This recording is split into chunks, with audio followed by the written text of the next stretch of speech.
অফিরায়াতিন অনেক বর্ণনায় ফতেহাত আবুল জান্নাত, জান্নাতের দরজা খুলে দেওয়া হয়। গুল্লেকাত আবু জাহান্নাম, জাহান্নামের দরজা বন্ধ করা হয়। অসুফেদাতি শায়াতিন, শয়তানকে শিকলবন্দি করা হয়। জান্নাত কেন খোলা, জাহান্নাম কেন বন্ধ? এর অর্থ কি এই যে এখন কেউ মারা গেলে জান্নাতে যাবে? জি না। এর অর্থ কি এই যে এখন কেউ মারা গেলে জাহান্নামে যাবে না? জি না। রমজান এমন একটা মাস, একে মূল্যায়ন আল্লাহ এমন ভাবে করেছেন, মূল্যায়ন করতে করতে বলছে যাক এই মাস জান্নাতের দরজায় খুলে রেখে দিলাম। আমার দয়া রহমত দেখো, আকাশের দরজা খুলে দিলাম, যাই আমার দয়া রহমত দেখো। জাহান্নামের দরজা বন্ধ রেখে দিলাম। এটা দয়া রহমত, এটা মানুষকে দেখাতে চেয়েছেন, মানুষ বুঝতে পারেনি রমজান কি জিনিস। যদিও এবছর আমাদের রমজান বোঝা খুব কঠিন হচ্ছে, মানে অন্য কিছু এসে লেগে গেছে এর সাথে। এখন আমরা গল্প গুজবে আছি, কে কি হলো, কার হারালো আর কার থাকলো, খুব ব্যস্ততার মধ্যে আছি। ব্যবসা তো একটা আছে, দুশ্চিন্তা টেনশন তো একটা আছে, দোকানপাট তো আছে, যার কারণে রমজানকে খুব একটা মূল্যায়ন করতে পারছি না। শয়তানিকে শিকলবন্দি এত কিছু কেন?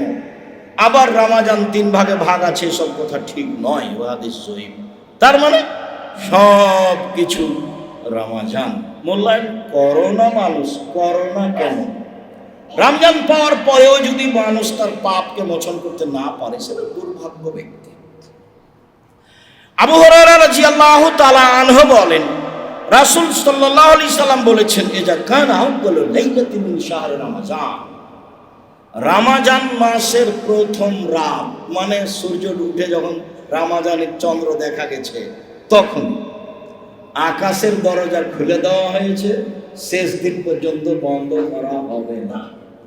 রহমতের দরজা খুলে দেওয়া হয়েছে, শেষ দিন পর্যন্ত বন্ধ করা হবে না। জান্নাতের দরজা খুলে দেওয়া হয়েছে, শেষ দিন পর্যন্ত বন্ধ করা হবে না। জাহান্নামের দরজা বন্ধ করা হয়েছে, শেষ দিন পর্যন্ত খোলা হবে না। ফেরেশতা আকাশ থেকে চিৎকার করে বলেন, ইয়া বাগিয়াল খাইরি আকবিলনি, যারা একটু নেকি করতে চাও আসো না, তাড়াতাড়ি কিছু করো। যারা একটু নেকি করতে চাও আসো না, তাড়াতাড়ি একটু কিছু করো। ইয়া বাগিয়াশ শাররি আকসির, যারা 11 মাস পাপ করো, এই মাসটা একটু থেমে থাকো, পাপ করো না, একটু বিরত থাকো, পাপ করো না।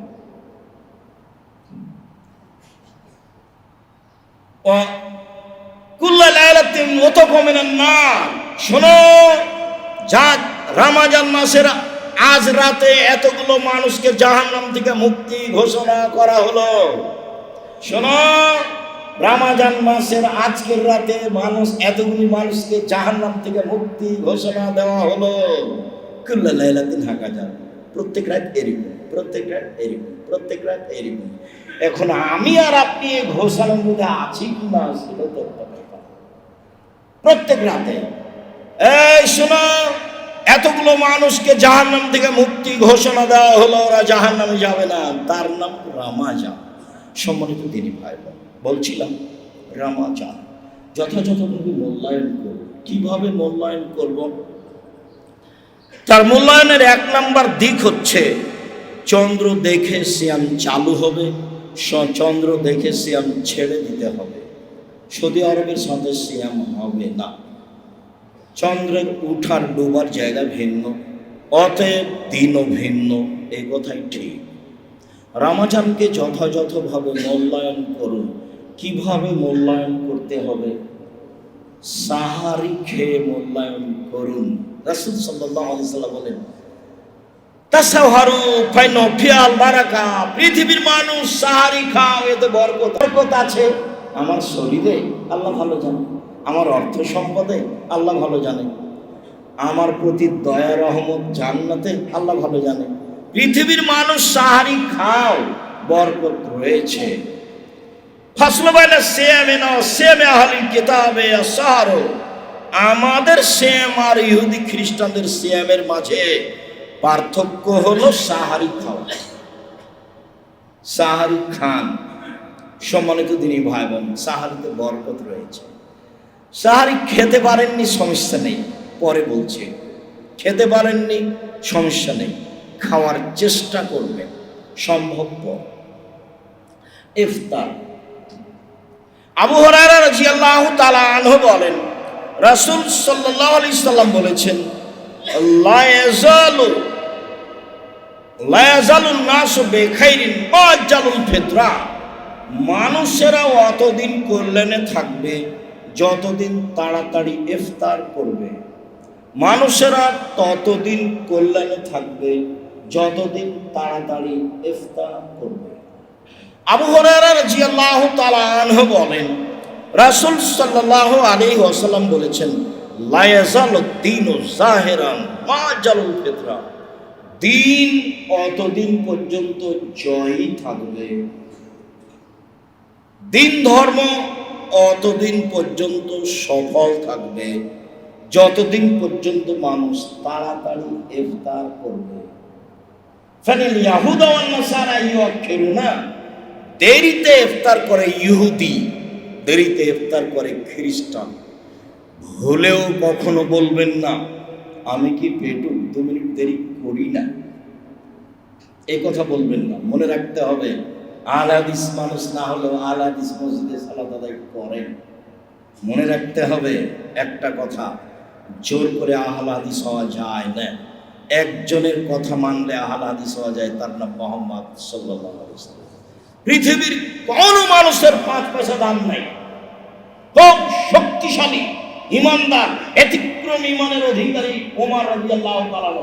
ওমর, তোমাকে আল্লাহ এত ঈমান দিয়েছে ওমর, তুমি যে রাস্তা দিয়ে হাঁটো সে রাস্তা দিয়ে শয়তান হাঁটে, ওই যে পালাচ্ছে শয়তান তোমাকে দেখে, ওই যে। অথচ ওমর ভিন্ন পদার্থের, শয়তান ভিন্ন পদার্থ। এমন কোনো কলাকৌশল নাই ওমরের হাতে যে তাকে একটা থাপ্পড় মারতে পারবে। কেন?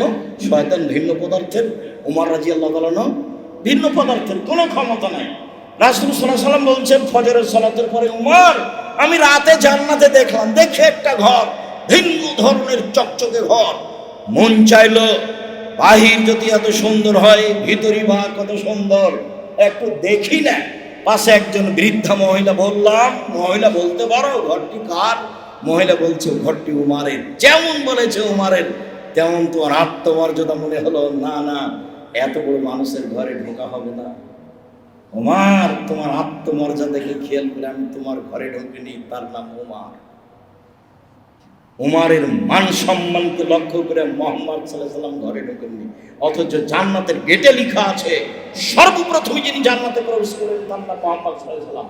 পৃথিবীর সবচেয়ে সেরা মানুষ দুনিয়াতে, পৃথিবীর সবচেয়ে সেরা মানুষ পরকালে, পৃথিবীর সবচেয়ে সেরা মানুষ জান্নাতে প্রবেশের সময়।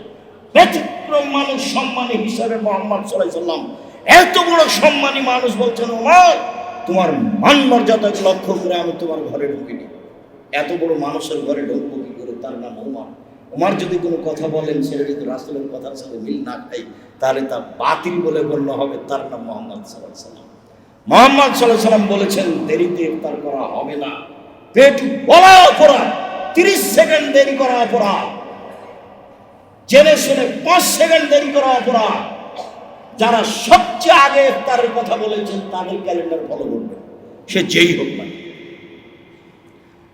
দেরি করে তো আমি আসলে নেকি করতে চাইনি, তাড়াহুড়া করে আমি নেকি করতে চাইনি। আসলে আমি কাকে মানতে চেয়েছি?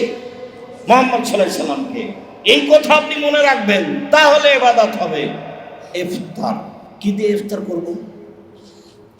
আবু হুরায়রা রাদিয়াল্লাহু তাআলা আনহু বলেন, রাসূল সাল্লাল্লাহু আলাইহি ওয়াসাল্লাম বলেছেন, আফতিরু বিত্তামর ফাইনাহু বারাকা। পৃথিবীর মানুষ, তোমরা খেজুর দিয়ে ইফতার করো, তাতে বরকত রয়েছে। পৃথিবীর মানুষ, তোমরা খেজুর দিয়ে ইফতার করো, তাতে বরকত রয়েছে। ফাইলাম তাজিদ ফাইলাম তাকুন, যদি খেজুর না থাকে, ফাবিল মা ফাইনাহু তাহুরুন, তাহলে পানি দিয়ে ইফতার করো, পানি পবিত্র। যদি খেজুর না থাকে তাহলে পানি দিয়ে ইফতার করো, পানি পবিত্র। কারণ নবী সাল্লাল্লাহু আলাইহি ওয়াসাল্লাম ইফতার ক্বাবলা ইউসাল্লিয়া বেরোতাবিন। রাসূল সাল্লাল্লাহু আলাইহি ওয়াসাল্লাম তাজা খেজুরে ইফতার করতেন মাগরিবের সালাতের পূর্বে। ফাইলাম তাকুন ফাতমায় রাতিন, যদি তাজা খেজুর না থাকতো তাহলে শুখা খেজুরে ইফতার করতেন। ফাইলাম তাকুন, তোমার শুখা খেজুর না থাকলে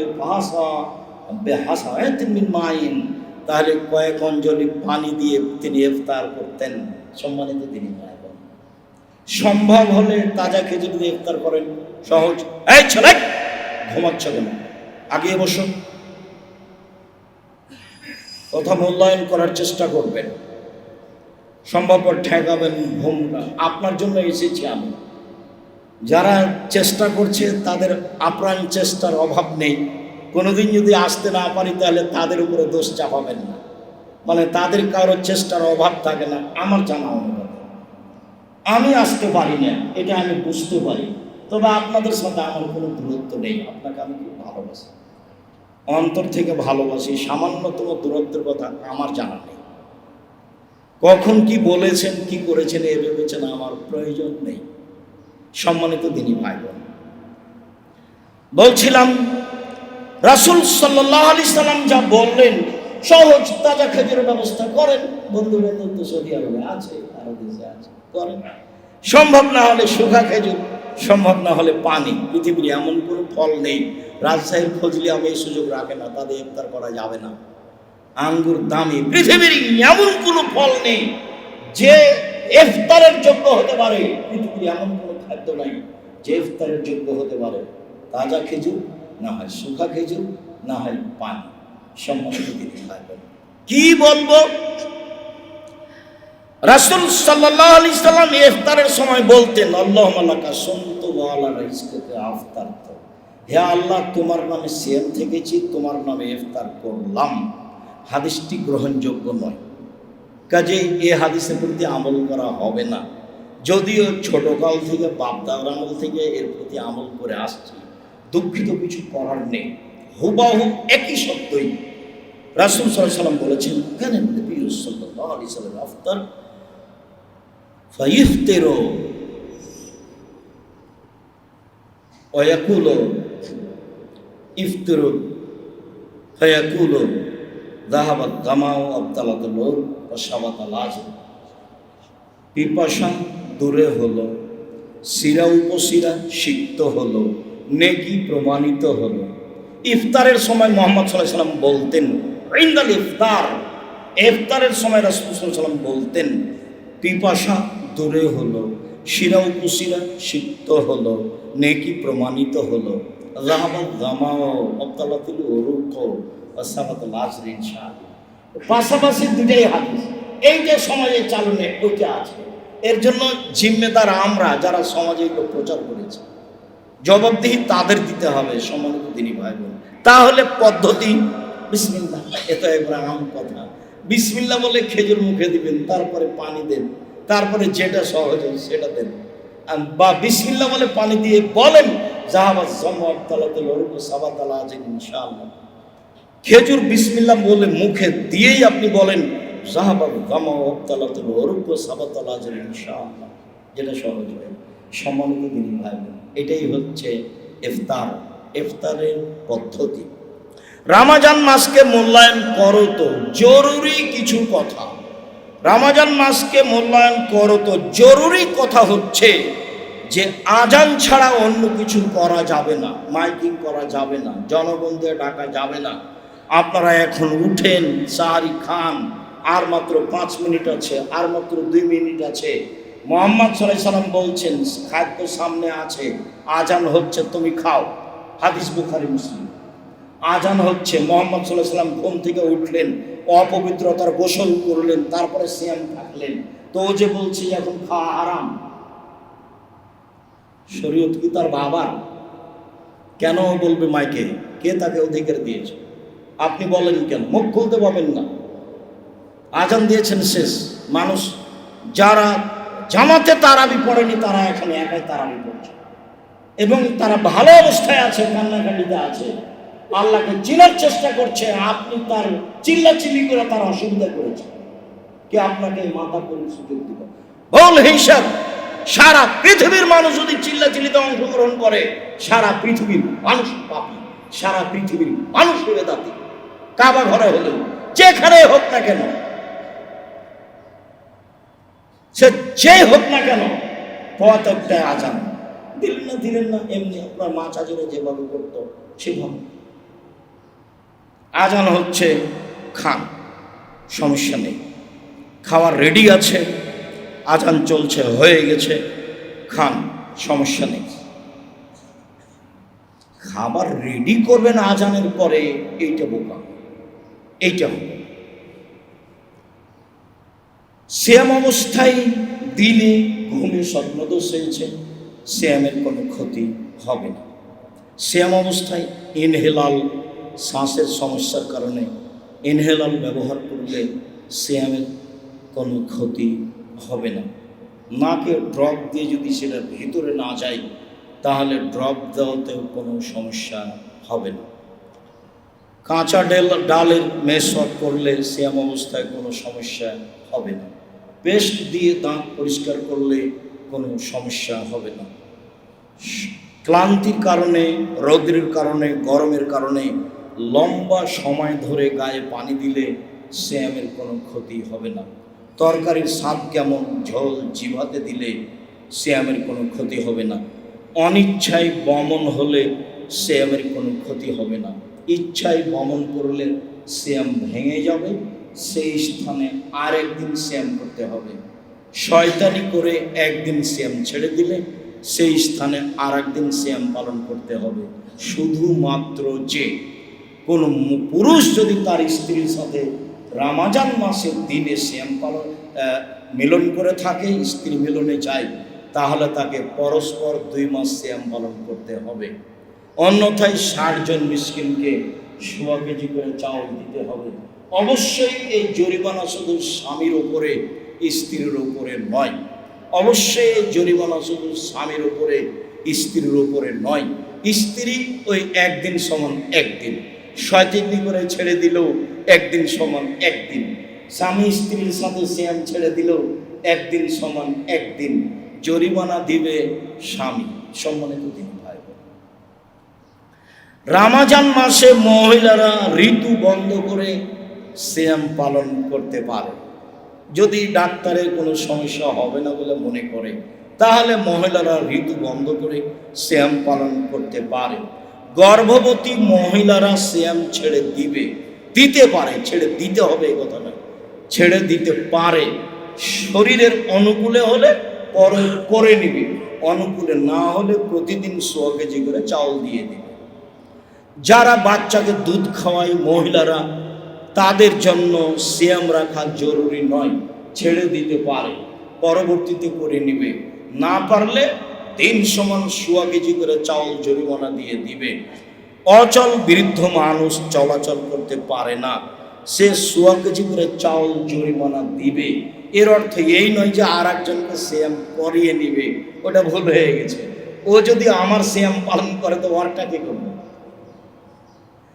আমার নামেও শ্যাম পালন করবে না, আমার উপরে জরিমানা। যেখানে সেখানে শরীয়ত জরিমানা লাগাচ্ছে কেন জানেন? অসহায় পুরুষ নারীর জন্য।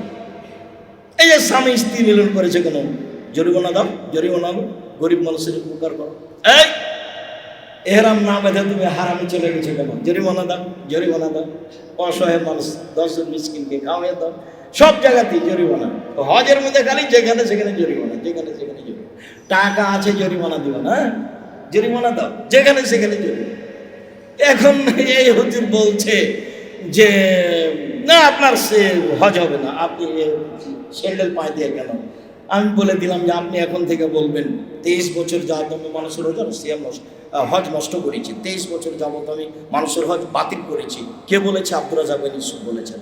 কে বলেছেন? আব্দুর রাজ্জাক বিন ইউসুফ বলেছেন। বলতেই থাকে, যে বলবে তাকে বলবে না আমি 23 বছর যাবত মানুষের হজ বাতিল করেছি।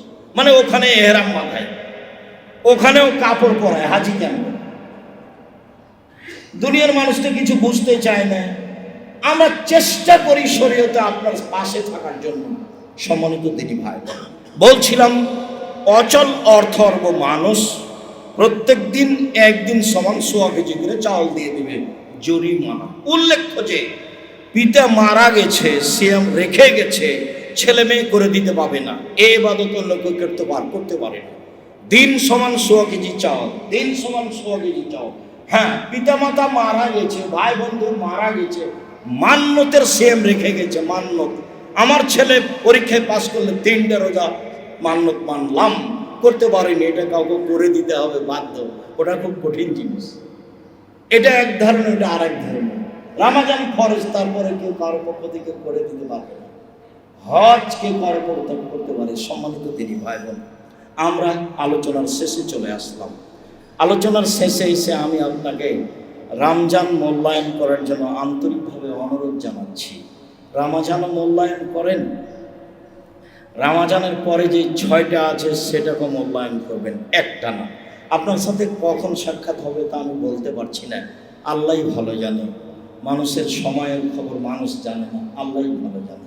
মর্মে বলছি, সঙ্গলের 6 দিন সিয়াম পালন করার চেষ্টা করবেন, এক টানা। ছুটে গেলে কোনো সমস্যা নেই। মহিলাদের হাইজের কারণে সিয়াম ছুটে গেছে, জীবনে যেদিন পারবে সেদিন করবে, না পারলে গেছে, জীবনে যেদিন পারবে সেদিন করবে। মুহররমের 2 দিন সিয়াম পালন করুন, দামি ইবাদত। আরাফার 1 দিন সিয়াম পালন করুন, দামি ইবাদত। বৃহস্পতিবার সোমবার সিয়াম পালন করুন, ইবাদতের জগতে সবচেয়ে দামি ইবাদত। শাবানের একটানা 15 দিন সিয়াম পালন করুন। ধারণা যে ছিলেন শাবান মাসে তো আপনার সাথে সাক্ষাৎ করতে পারিনি, নইলে আপনাকে বলতাম, চেষ্টা করতাম বলার। শাবান মাসে একটানা প্রথম শাবান থেকে নিয়ে 15 তারিখ পর্যন্ত সিয়াম থাকুন। জুলহিজ্জার মাসের 1 থেকে একবারে 9 দিন পর্যন্ত একটানা সিয়াম থাকুন। রাসূল সাল্লাল্লাহু আলাইহি ওয়াসাল্লাম বললেন, বুখারী মুসলিমের হাদিস, সবচেয়ে দামি ইবাদত জুলহিজ্জার প্রথম দশকের ইবাদত, সবচেয়ে দামি ইবাদত, সবচেয়ে প্রিয় ইবাদত আল্লাহর কাছে জুলহিজ্জার প্রথম দশকের ইবাদত। তখন সাহাবীগণ বলছেন যে জিহাদের চেয়েও দামি? তখন আল্লাহ রাসূল বলছেন, হ্যাঁ, তবে যে জিহাদে বের হয়ে গেছে, ঘোড়াটাও গেছে, ওইও গেছে, টাকা পয়সাও না আসেনি, ও নিজেও ফিরে আসেনি, তাহলে ওকে পারবে না। জুলহিজ্জার 10 তারিখ ইবাদত করে ওকে পারবে না। এছাড়া এমনি জিহাদের চেয়ে উত্তম। তখন বিদ্বানগণ বলছেন যে রমজানের শেষ দশকের চেয়ে উত্তম।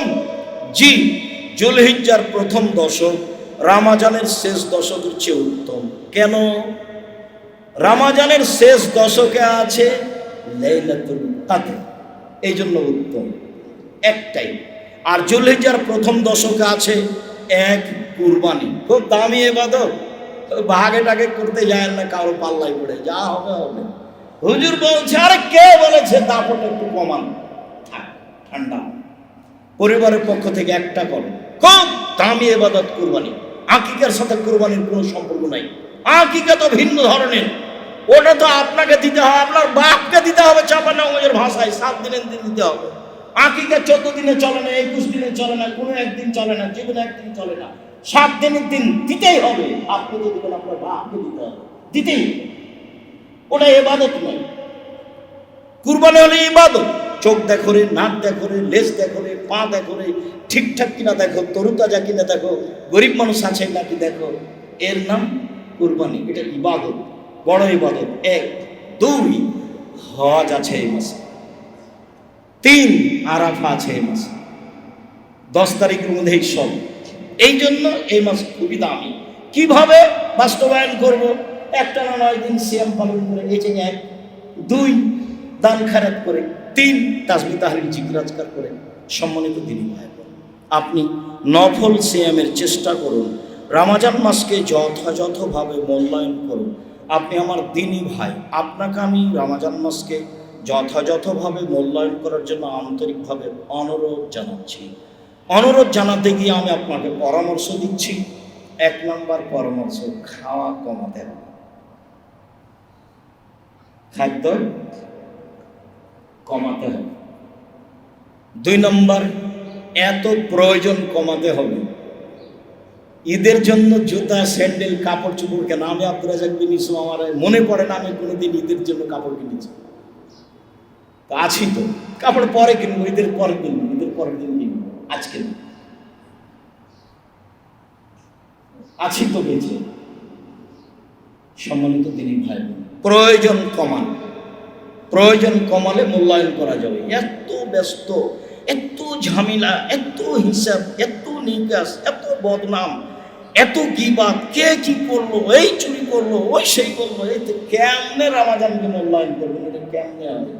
আপনি আমার দিনী ভাই, আপনাকে আমি মন থেকে ভালোবাসি, আপনি আমার দিনী বোন, আপনাকে আমি অন্তর থেকে ভালোবাসি, আপনি এগুলো কমান, তাহলে আপনি রমাজানকে মূল্যায়ন করতে পারবেন। আপনি মহিলা মানুষ, বাজার গেলেন কেন? কে বলেছে আপনাকে বাজার যেতে হবে? নিরুপায় মেহমান যা আসে সেটা দিয়ে দেন। আব্দুল্লাহ ইবনে জাবেরের মতো বলে, জাবের এখন বলছে আল্লাহ রাসূল আমার বাড়িতে একটু 3 জনের খাওয়ার, তার মধ্যে আপনি একজন। আল্লাহ রাসূল যাই শোনো,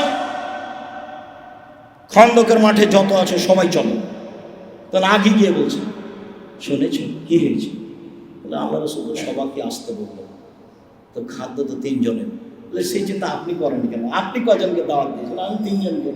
বাস ঠিক আছে। বউ পরামর্শ দিচ্ছে, বউ বোকা হলে চলবে না সংসার। হোস তিনি বউ, যে রোজ রমাজানে এখানে যেতেছে সেখানে যাই, এই চাই সেই চাই, তার মানে অভিমান দিয়ে সংসার নষ্ট করেছে। মহিলা